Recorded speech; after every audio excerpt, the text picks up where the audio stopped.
This episode is brought to you by LifeLock. It's Cybersecurity Awareness Month, and LifeLock has tips to protect your identity. Use strong passwords, set up multi-factor authentication, report phishing, and update the software on your devices. And for comprehensive identity protection, let LifeLock alert you to suspicious uses of your personal information. LifeLock also fixes identity theft, guaranteed or your money back. Stay smart, safe, and protected with a 30-day free trial at LifeLock.com/podcast. Terms apply. Welcome back to another edition of the Disney Dish Podcast with Jim Hill. It's me, Len Testa, and this is our show for the week of Schmersday, July 24th, 2023. On the show today, news and listener questions. Then in our main segment, Jim gives us the history of Epcot's magical World of Barbie show. Let's get started by bringing in the man who says that advocating for your own needs is the key to a healthy relationship. So it's okay to ask to see the candy before you get into the van. It's Mr. Jim Hill. Jim, how's it going? Yeah, well, come on, Len. I have my standards. I mean, even if they do have candy, if the guy in the back of the van is only offering, a circus penis or, God help us, Necco wafers, the deal's off. I mean, It's got to be at least a Milky Way, and not one of those fun-size things. I'm talking the full-size bar before I'm getting the back of any It's just a non-starter, van. Jim. It's just a non-starter. Yeah, that's the thing. You have to establish boundaries. Absolutely. Now, speaking of candy-related stuff, you've talked previously about the crazy, over-the-top Halloween that you experienced in Celebration. And how much candy did you give out last year? Last year, we bought 3,000 full-sized candy bars. Oh, and that still did not make it to 8 p.m. Holy cow. All right. Yeah. So, I was just looking at the calendar. We are 13 weeks and change out from October 31st. So what is the plan? Are we already buying? What are we doing? It'll start in August, actually. So typically we time it to around the beginning of the first preseason NFL game. That's when you know it's time to start preparing. And that's generally when Costco gets in their pallet-sized shipments of candy bars. It's really fun to go into a Costco and say, I would like 3,000 candy bars, because there's that initial laugh from people, what a joker. And then they're like, yeah, all right, back up the truck. So I'm sorry that I was immediately channeling Stephen First in Animal House. May I have 10,000 marbles, please? Exactly. And the thing that I like is the 3,000 candy bars, then picking up like a slice of pizza and a rotisserie chicken on the way out. And floss. Don't forget floss. Yeah. It's all about balance, Jim. It's all about balance. Okay. By the way, did you see I don't know if you've ever read, there's a Reddit devoted to like the Costco food deals. And apparently whenever like a new CEO gets named at Costco, the first set of letters that this person gets involves essentially death threats around not raising the price of hot dogs, which are $1.50 and have been $1.50 for like 20 years. And people will be like, hey, look, welcome to the job. It's super high pressure, but I know you're going to do great. By the way, if you touch the price of hot dogs, I'll kill you. It's a loss leader. No, absolutely. But when you think about where things are positioned in that store to drive you to, whether where you go to get the hot dogs or where you go to get the rotisserie chicken and everything you have to walk by as you're getting there. Oh, God, it's ingenious. I mean, fiendish, but ingenious. It's true. And if anyone out there is looking for a fun like corporate outing, call your local Costco and ask if they will give you like the quote factory tour. Because they do it, and I've done it, and it's just amazing. Like, even in the one that I did was in Greensboro, North Carolina, which is, a relatively small town compared to some other towns. But, like, the fact that the bakery essentially operated 24 hours a day was kind of incredible. And, like, the amount of inventory in terms of dollars that they have dedicated to things like jewelry, which you would not think would be that big of a thing. Like, who's going to Costco for jewelry? But apparently it's a huge thing for them. Yeah, but so they'll do the tour for either nothing or like it for like $25. It's super cheap. Wow, I had no idea this was an option. Yeah, and even like high schools, like if you just want to go see what it's like to from an operations perspective to see how Costco runs 24/7. Yeah, It's a great little outing. Yeah. Cool. All right, Jim, before we do our shout out to subscribers, you have a quick update on one of our friends, right? If you know Disney history, then you're aware of Jim Korkis. He's written 30 books to date, and Jim took a bad fall back in January, which led to a stay in the hospital. And again, Len, the problem with going to the hospital is they find things. Yeah. Always poking around and examining. And that's the thing. They found arterial blockage, which then led to, I want to say, a quadruple bypass. And then while they're poking around, they found cancer, a bunch of stuff. And a bunch of stuff. And just look, Jim is in the hospital recovering right now, and we all wish him a speedy recovery. But Mark Goldhaber, formerly of Mouse Planet, has set up a GoFundMe to help Mr. Korkis with his hospital bills, which are going to be sizable. And the nice thing is the community has come out in force. Mark set a goal of $60,000. The current campaign suddenly sits at $38,000. And the reason that Len and I are talking about this today is we'd love to see that, that GoFundMe meet its 60,000 goal. So if you have it to spare, folks, if you could do us a favor and head on over. We owe so much to Mr. Korkis, and it's time to pay that back, folks. And just wish Jim well and want him back on his feet as soon as possible. Yeah, I hope he recovers very, very quickly. Yeah, anything you guys can do to help, I would say go to GoFundMe.com and look for Jim Korkis, Korkis. There we go. It'd be fine. Thanks very much for that. All right, Jim, let's do a quick shout out to subscribers over at disneydish.bandcamp.com. Thanks to new subscribers Noelle Marie, Michelle Brown, Chad Tulumalo, and Mike Stark. And the longtime subscribers Z Dobson, Phil Marino, hey Phil, Gene McIndome, and SLSCJK. Jim, these are the Disney cast members testing the next level of immersive gags in Disneyland's Toontown. They say they're disappointed that the classic cartoon gag of pianos falling on guests was nixed by Disney's lawyers, but happy that the compromise of falling anvils could take its place. True story. Safety first, Jim. Safety first. I just love that moment, though. It's like, hi, could you put on this bicycle helmet? Why? No reason. If you just stand 3 feet to your left, that'd be just great. There we go. While I was researching this one, I had to go through the list of actual gags in Toontown. Do you know how many of the articles there are on gags in Toontown, Jim? And how have we never written one? We need to go through and do all the inside jokes. I will put that on the list. All right, folks, let's do the news. All right, we have a new sponsor for today's news segment. And before we announce that new sponsor, I'd like to thank Tammy Wedding and everyone over at Storybook Destinations for sponsoring the show for the last few years. We've done a number of live events with Tammy, and they've all been great, and they do a fantastic job over there. All right, so the new sponsor is TouringPlans.com. Did you know we have a travel agency? We need a better tagline than that. Anyway, we can help book your next trip, and it comes with a free Touring Plans subscription. So check it out at touringplans.com/travel. All right, Jim, on to the news. This morning, as we're recording this, Universal Orlando announced a conversion of its old Kid Zone land in Universal Studios Florida to a DreamWorks-themed land. Jim, if they don't call the old Woody Woodpecker Nuthouse coaster the Troller Coaster, an opportunity will be lost. Oh my God, that is such a beautiful piece of low-hanging fruit. You're right, they have to. They have to. Well, so what do you think is going in here? And is it a preview of other things? Remember, we have that park that Universal Creative is prepping for Texas. Right, the family park, yeah. There we go. And what I'm going to be fascinated by is to see the mix of elements that go into this DreamWorks-themed land and what winds up going into that park in Texas. The Venn diagram of the intended audience for both of these spaces is pretty tight, Len. Yeah, you think that they could test small things out here in preparation for that. So sort of like a living laboratory. That would be neat. I note that the intellectual property, the franchises that Universal says is going in here include Shrek, Trolls, and Kung Fu Panda. Yep. And special meet and greets. I mean, this isn't a huge space, but it's enough to do something, right?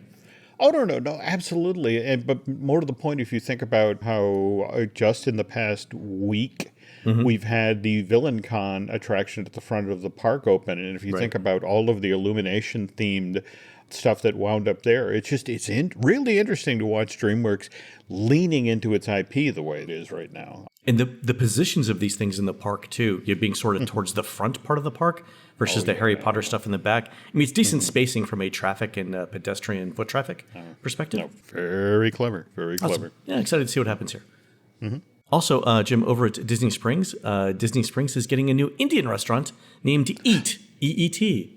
Oh, wow. Yeah, so Minnie Chauhan, who has won a James Beard Award and is also on the Food Network, is opening up an Indian restaurant. It's over in the Marketplace. I think it's going to be in the space of the old Wolfgang Puck Express, which is over by the Goofy Candy Company. But yeah, Indian food is not something that there's a lot of in Disney World. I mean, outside of Sanaa, is there anything? Well, no, not at all. And what's fascinating is that it is definitely bubbling up again around the fringes. In fact, just in my teeny tiny little town of New Boston, New Hampshire, we have this lovely couple that's taken over our general store in town. And earlier this week, Nancy and I had some lovely chicken and vegetable samosas. And I was razzing the manager there because it was like they had a sign literally on the window about, ask about our chicken biryani. And it's like, so I ask about the chicken biryani. Oh, no, that's a Friday, Saturday thing. And it's like, well, don't taunt me. Really? It's just a 2-day-a-week thing. Wow, it's that special. Yeah, there you go. So, yeah, I mean, this is fascinating. Yeah, I mean, the good thing, too, about Indian food is that if you're at, it reheats really well. So if you're staying like at a DVC, loading up on some garlic naan and some chicken tikka and, having leftovers later on that night, sound delightful. Jim, did I ever tell you that Laurel and I actually celebrate Diwali, the Indian holiday, every year? Do you really? It's the Festival of Lights, yeah. I mean, I'm of the belief that I am ready to celebrate any culture's holiday at any time. Ramadan, I am completely down with it. Eid, I will celebrate all of the holidays. Yeah, I mean, if it's Japanese cherry blossoms, absolutely. Let's tell me what I need to do. Yeah, so every year we go for Indian food on Diwali. It's nice to see that the endless series of festivals that World Showcase it's finally broken you. Just sort of exactly, amen. I got to go eat this food. Okay, good. All right, Jim, on to listener questions. Here's one from Adam from Williamsport, Pennsylvania. I've loved the show. I'm from Central Pennsylvania, where the Little League World Series is every year. And I saw this snippet in a local Facebook article regarding spending in Pennsylvania during a few shows that Taylor Swift had performed. I think you may be onto something regarding where people might have spent their money. So, Jim, this is where we were talking about a couple weeks ago, that the amount of money that Taylor Swift's Eras Tour is sucking up in terms of discretionary travel spending in the United States is not nothing. Also, Adam says, when you did the show about Disney offering Pop Century rooms at a steep discount during the pandemic, my wife and I tried our luck on one of those rooms and scored the awesome deal using the tips you outlined for narrowing the search for a hotel. We also got a great deal on a flight, intended to do an adults-only weekend trip, and it was one of the best trips we've had amongst all the many trips we've had to Walt Disney World. Oh, thank you for that, Adam. I appreciate it. Cool. All right, on to an email from Scott, who says, in the last Disney Dish podcast, you had a discussion about lead times for new rides, and it got me thinking about park expansion. There's no doubt Disney World has issues with its current parks, but what if they decided they wanted to build a new gate? Perhaps in response to epically going to steal our business first. So I tried to figure out where it could go. All right, Scott. So Scott says, I found the Reedy Creek Improvement District Comprehensive Plan from 2020, and there's really only two places that are big enough and contiguous in reasonable proximity to the existing gates. The first one is over by the TTC on the side of Fort Wilderness and the Fort Wilderness Recreation areas. And then the other one is north and west of ESPN's Wide World of Sports. And if Disney sells off ESPN, I'll be very curious if the sports complex is excluded from the deal. I mean, they could just rename it, right? Right, Scott? But Jim, going back to the thing about if there was another gate, where would it go? And I think Scott's onto something here, because I think you and I have looked at the comprehensive plan, and we thought that if there was going to be a fifth gate, the most likely place for it would be over by the TTC. They have been kicking the can in regard to upgrading and improving the monorail, both the resort loop around Seven Seas Lagoon and likewise the leg that runs over to Epcot. And you'll know Disney is getting serious about a potential fifth gate when you suddenly see some heavy reinvestment in the monorail. If you were to add another park to the mix in this section of the resort, you would need out ahead of that to really step up your transportation game. Jim, might it involve $350 million in road bonds that Reedy Creek issued before it got taken over by the Central Florida Tourism Oversight Board? Because here's the thing, right? If they put another park over between the TTC and that, the amount of traffic that would be going on World Drive towards those Magic Kingdom toll booths would basically double, right? No. So they would have to do major road enhancements in that area. Yep. All right. And I'm not saying that they're doing anything. I am saying that we're trying to figure out where they are spending $350 million later on this decade in road expansion. And it's coming in from the west side of the Magic Kingdom towards the middle of property. All right. All right, Scott. You know, if in 5 years, Scott, we find out you're right, we'll send you a coffee mug from the Disney dish or something. There we go. There we go. All right. Joe TV writes in with this. Hoping you can do a story on the H2O products now that we can't buy any at Disney. What are the new shampoo products in the parks and cruise line? Jim, the number of people who love H2O because of Disney theme parks, like that has to be like a major source of that line. I mean, Laurel hoards this stuff. So I called Christina, who has been staying at Disney hotels for us recently, and she notes that it's still H2O products in the resorts, Joe, but it's not the individual bottles anymore. They're filling up those big attached canisters. Yeah, I'm not a fan of those. Right, yeah, because they're so hard to fill in the small bottles that you take with you, right? All right. Christy thinks that they're running through the existing supply, and we're actually doing our next hotel stay in about 10 days. So we'll do an update after that. Also, they're no longer selling the H2O stuff in the shop, so it could just be the industrial supply that they've got left. Makes sense. Yeah, I'd love to know who's getting that new contract though, because that's got to be worth a lot just from a promotional perspective. Oh, no, absolutely. But again, I miss my old days of walking down the hallway and, there's the cart in the hallway and filch. Exactly. Whom among us hasn't done it? All right. Edgar writes in with this about Lightning Lane. He says, "Hi, I love the show. I want to thank you for the Walt Disney World Speedway history. I participated in the Richard Petty experience once, and it was great. I had no idea at the time of the track's history, so this was super helpful. On the first episode about that story, you were talking about Disney's wait times ballooning and how the Lightning Lane rate takes 4 guests from the Lightning Line to 1 regular guest in the standby line, and that goes all the way up to 99-1 in the ratio. I think, though, with a normal running ride and flow, Disney does not have 80 Lightning Lane people to 20 standby people. It's more likely the flow is 20 Lightning Lane for 80 standby. So while the minimum flow is 4-1, I don't believe they sell that many Lightning Lanes, so typically the standby wait will not feel like 80-20. Hope this makes sense. All right. So that's a good point. I don't think they're selling 80% of a ride's capacity to Lightning Lane either, Edgar. But the thing that comes into play here are things like make goods, VIP tours, DAS use, and as we noted in last week's show, things like child swap. So the most recent attraction we counted was last week, and it was at Big Thunder, and we counted around 1,230 people joining the Lightning Lane line at Big Thunder between 11 a.m. and noon. So the average number of guests that we've seen in an hour on Big Thunder Mountain is around 1,500-ish, and it's been as high as 1,900. And Jim, I don't know how many trains they were running on Big Thunder to get to 1,900 an hour, but that must have been constant. Okay, so at 1,500 guests an hour, which is the average, the 1,230 guests we saw in Lightning Lane is about 82% of the ride's capacity. And that's pretty close to that 4-1 ratio that we hypothesized. That it is. Holy cow. So I think that number is so close to 80% that it's not a coincidence.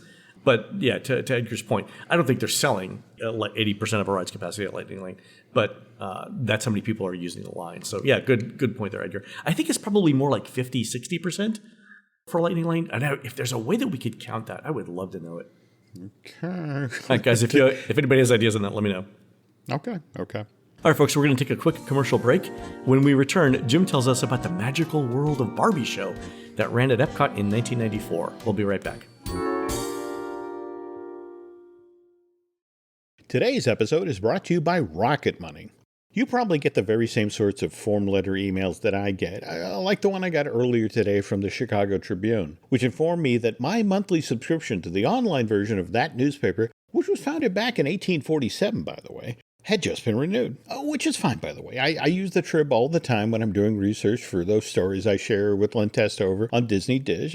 But mind you, when I initially signed up for the Chicago Tribune, I got a really great deal. 6 months for just $1. Of course, nowadays the Trib costs me a bit more. I got $4.99 a month. But having access to that newspaper's archives, which go back more than 150 years, is really worth it. I should also point out here that the reason I am so sure about what I pay monthly for the Chicago Tribune is because of Rocket Money, the personal finance app that helps you monitor your spending and, if necessary, can actually help you lower your bills by finding and then canceling your unwanted subscriptions. Here's how Rocket Money works. It can quickly and easily pull together a listing of the ongoing subscriptions you have. At your leisure, you can then review this listing Rocket Money has compiled, and if there's a subscription in there that you no longer wish to pay for, well, just hit cancel, and Rocket Money will then cancel it for you. It's that easy. Okay, I hear what you're saying. Why would I ever need something like Rocket Money? I don't really subscribe to all that much stuff. Think again, friend. Most Americans think that they're only spending around $80 a month on subscriptions, when the real number is actually a lot closer to $200 a month. And think about this, folks. Over 3 million people have used Rocket Money to date, saving the average person up to $720 a year. Wouldn't you love to have that sort of cash flow flowing back into your wallet rather than out? So stop throwing your money away. Cancel unwanted subscriptions and manage your expenses the easy way by going to rocketmoney.com/DisneyDish. That's rocketmoney.com/DisneyDish. One more time for the folks out in the family room who've really got the volume cranked on that 55-inch flat screen. rocketmoney.com/DisneyDish. We thank them for sponsoring today's show. The family that vacations together stays together. At least, that was the plan. Except now, the dastardly desk clerk is saying he can't confirm your connecting rooms. Wait, what? That's right, ma'am. You have rooms 201 and 709. No, we cannot be 5 floors away from our kids. The doors have double locks. They'll be fine. When you want connecting rooms confirmed before you arrive, it matters where you stay. Welcome to Hilton. I see your connecting rooms are already confirmed. Hilton, for the stay. All right, listen up, nacho chips. Quiet down, crispy potatoes. This is the moment Velveeta's been preparing you for, and you're not about to crack under pressure. Today's the day to go all in on the drip. Velveeta's Heat and Eat Queso is the MVP of any game day spread, so stick by them, and you'll be golden. Now get out there and make delicious history. No tailgate party is complete without Velveeta. As you and I were talking about what we were going to research for this week's Disney Dish, I think you and I both thought that it would need to be tied into the major movie franchise that's debuting this weekend. That was your idea. And my first thought was, what the hell has Robert Oppenheimer ever done in a Disney theme park, right? What am I missing here, right? And you were like, no, Barbie. I have to admit, I was reaching out to friends and, the company. It's like, did you ever, instead of, the Apollo launch at the end of virtually every Epcot show, nobody ever thought of something from Los Alamos? It's like, no, we didn't go that way.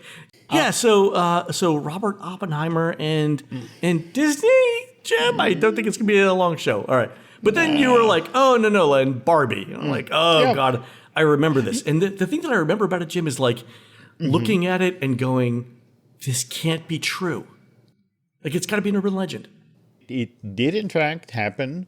It originally opened in 93 for one performance and then was shut down for 6 weeks because Mattel was so hands-on. And we'll get to that later on in the show. Really? Oh, yeah. I mean, and that's the thing. Disney has had an up and down relationship with Mattel over the years. I mean, for example, they were among the very first sponsors of the Mickey Mouse Club TV show back in 55. In fact, they were among the first to license stuff for the show. In fact, there was a mouse guitar that you could buy. It was actually a 4-stringed instrument with a crank on the side that if you turned the crank, there was a music box inside that played the Mickey Mouse Club March.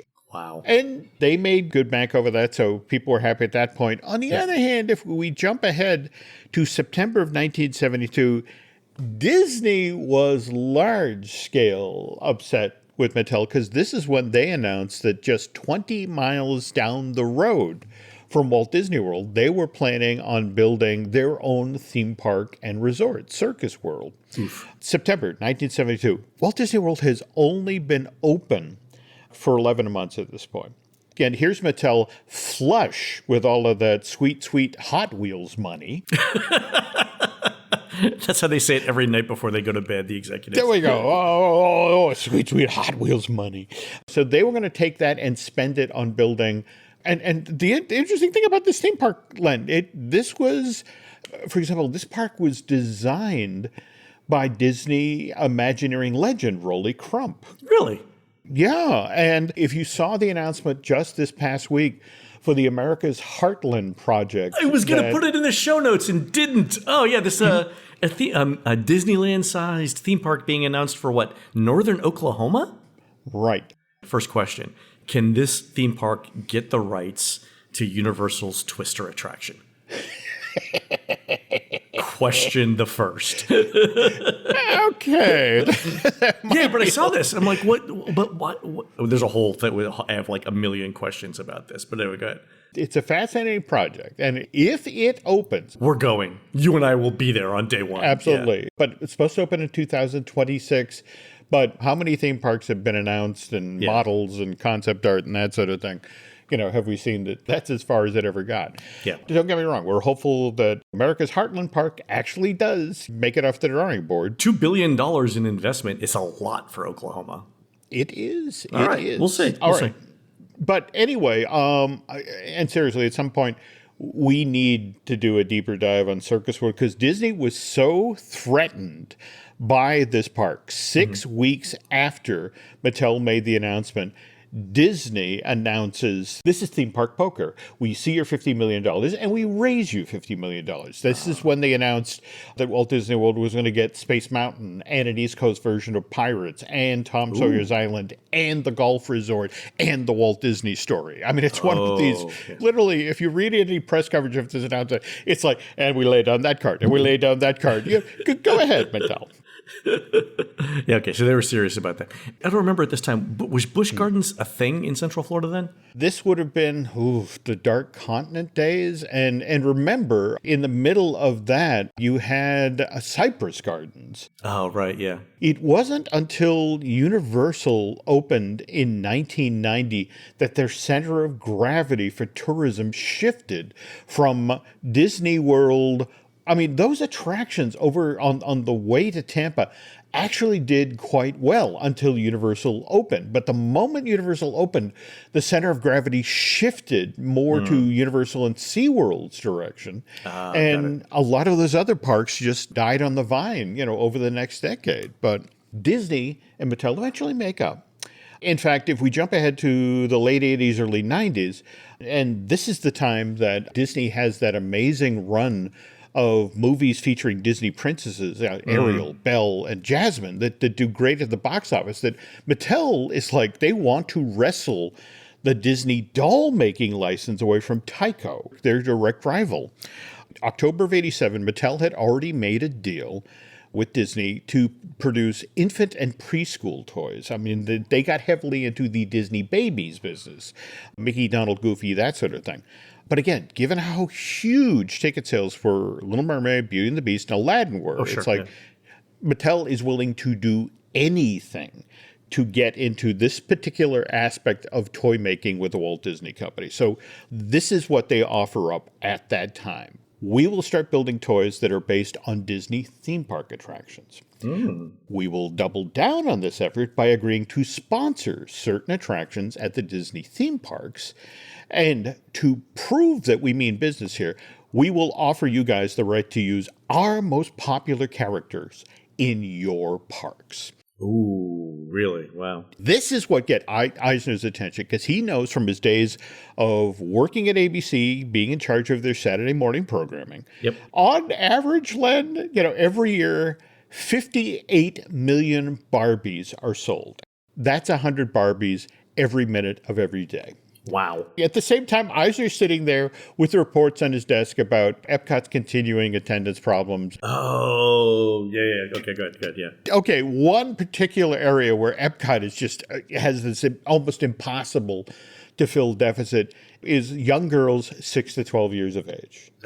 Okay. So this is why Eisner is willing to make this deal in November of 91, which, by the way, takes the original deal that Mattel had with Disney, which started in 87, and extends it into the early 2000s. Oh, a 10-year deal. Wow. At least 10 years. Yeah. Okay. All right. Yeah, but with the idea that you'll get access to the Barbie brand. But again, Mattel is really, really, really protective of Barbie. The original Toy Story movie, when Pixar was working on the third act of its first ever feature-length animated film, John Lasseter, Pete Docter, and Andrew Stanton came up with what they thought was a brilliant idea to juice this section of that movie.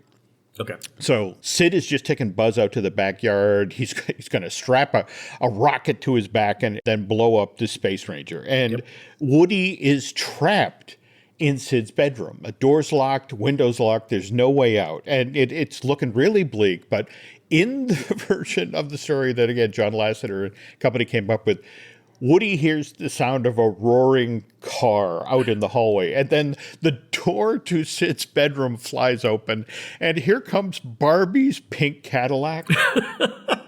But you've never seen this Barbie before. Okay, it's Barbie in a black leather jacket with dark sunglasses on, and she stops like millimeters from Woody, throws open the door, and literally in her best Schwarzenegger voice, "Come with me if you want to live."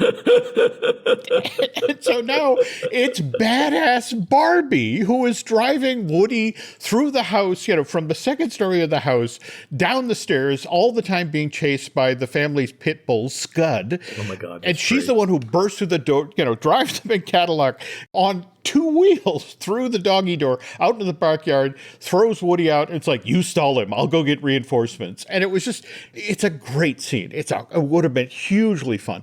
But they don't have the rights to the characters, so they have to go to Mattel and pitch them on it, and it's like, we want to take your most beloved character, and are you ready for this? Good. Here we go. And that was the thing, that Mattel just would not, it never made it out of the meeting. And now, what year is this? This is 93. Remember, Toy Story doesn't come out till 95. Right. Well, the funny thing is like, Mattel clearly kept that idea that Lasseter had, because you remember the Nissan commercial in 97 that had the Barbie Playhouse, where Barbie slides down from the Playhouse and they get into one of the Nissans. I think it was the 300ZX. The reason I remember it is Van Halen is playing in the background. So they not only did Nissan get Barbie, they got Van Halen. But it's the same idea, right? It's this Barbie. No. Yeah. I mean, no, it's so funny you mentioned that, because that's the thing. When Toy Story came out in November of 1995, and not only became this smash hit film, but became a pop culture phenomenon, and, Mattel realized, oh, crud, we made a mistake.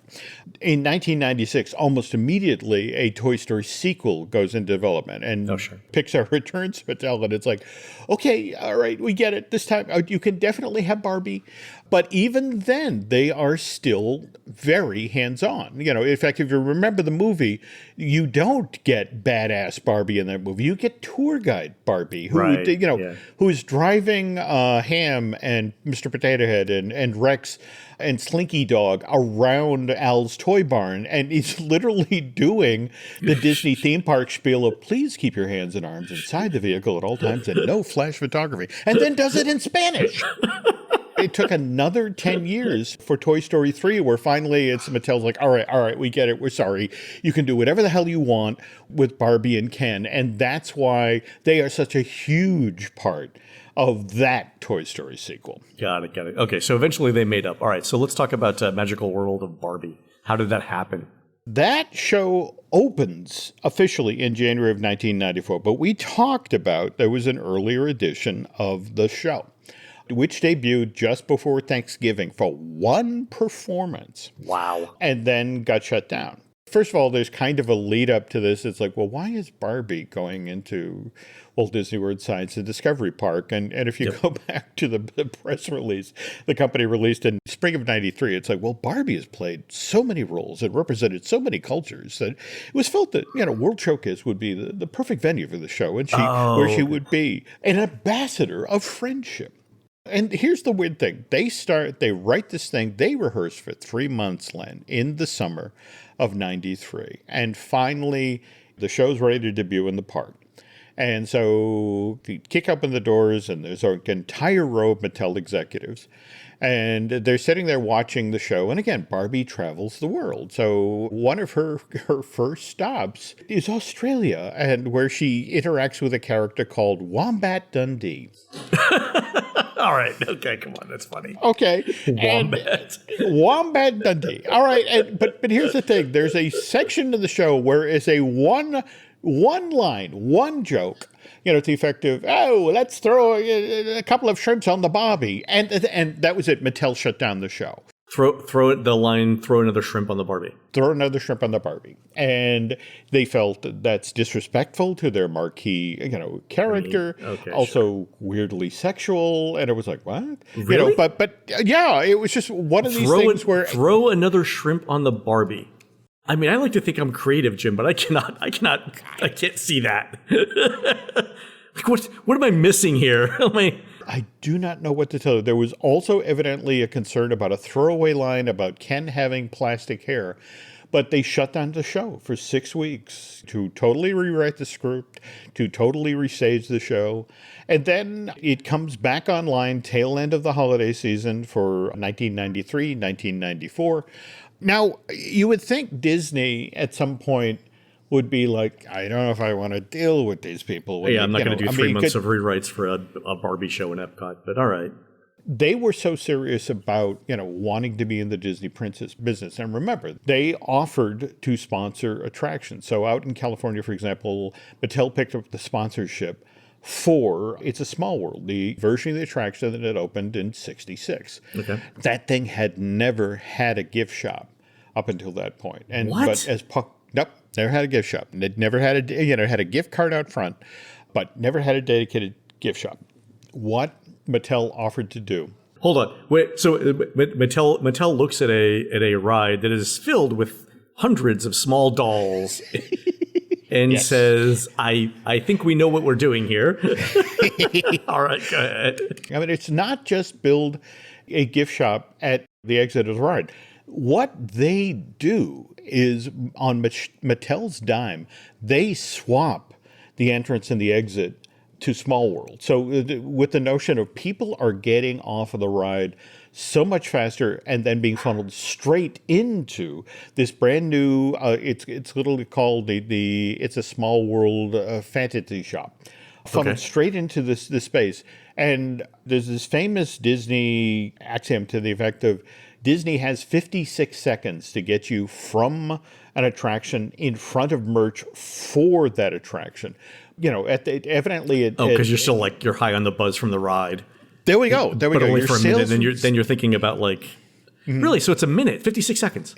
Well, under a minute. And in fact, supposedly at 57 seconds, your sales resistance increases. You're thinking about the next thing you're going to do. You're thinking about the heat, where you have to walk to, bathroom breaks, stuff like that. That's exactly. Oh, that's super smart. But here's the thing. The way they reconfigured the exit for Small World, boat pulls in, 15 seconds later, you are in that shop. Disney was like, yeah, they want 6 weeks of rehearsal, but show me again the Small World sales. Then for the year that this show is in the park, Mattel sells what they call Birthday Barbie. It's the Barbie that's been produced for the 35th anniversary of the launch of the character. And on this box, Len, is an offer. If you send us a penny, we will send you a video of Barbie's birthday party at Walt Disney World, Epcot 94. Oh, like a VHS cassette? a VHS cassette for just a penny. For a penny? For a penny. All right. I mean, and think about it again. We're talking about a doll that sells 58 million dolls a year, 100 dolls being sold every minute of every day, and the whole notion of all of those cassettes at home, all of the kids, continually playing them and sort of enticing mom and dad, like, well, maybe we should go to Walt Disney World. So they were willing to put up with a certain amount of crud to have this deal go on. And so anyway, Barbie show, Magical World of Barbie finally officially launches January of 1994, continues into the summer of 1995. Largely forgettable show, ends like every other Disney theme park show of that era. There's a release of doves, there's daytime pyro.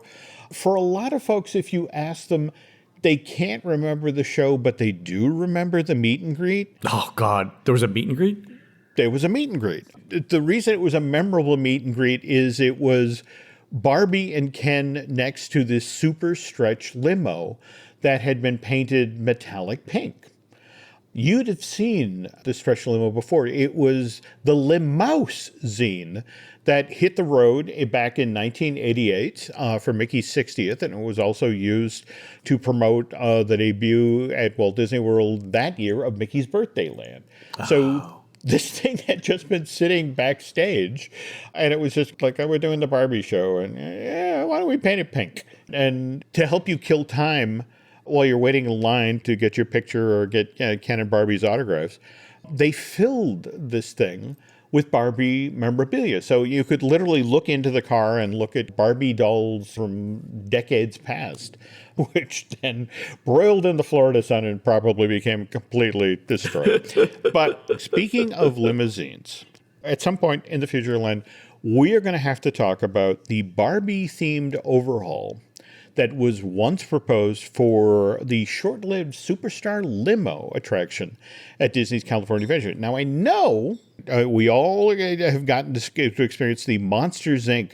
Mike and Sully to the Rescue ride that was eventually put into that spot in the park. But the Barbie's Dream House ride that was briefly bandied about is over. Could you imagine? Evidently, when it was pitched at Imagineering, everybody is like, that's the greatest thing,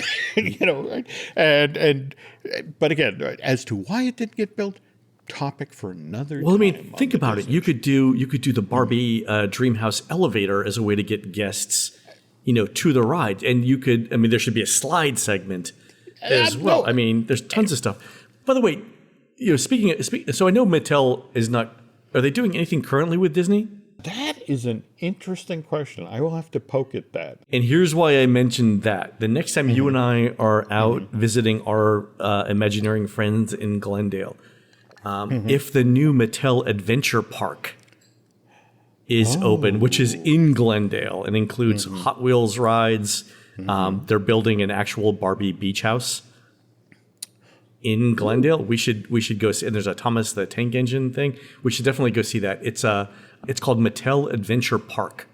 And if you go to matteladventurepark.com, there's actually a live construction camera that shows how they're doing. But Jim, the fact that they're in Glendale, which is the home of Walt Disney Imagineering, tells me that they do not lack for resources for getting things done yet. No. That whoever's not working at America's Heartland, we know where they're working now. Well, yeah. So, they've already got, it looks like, the track for a roller coaster up, and it looks like an on-site hotel. So, ready to go there.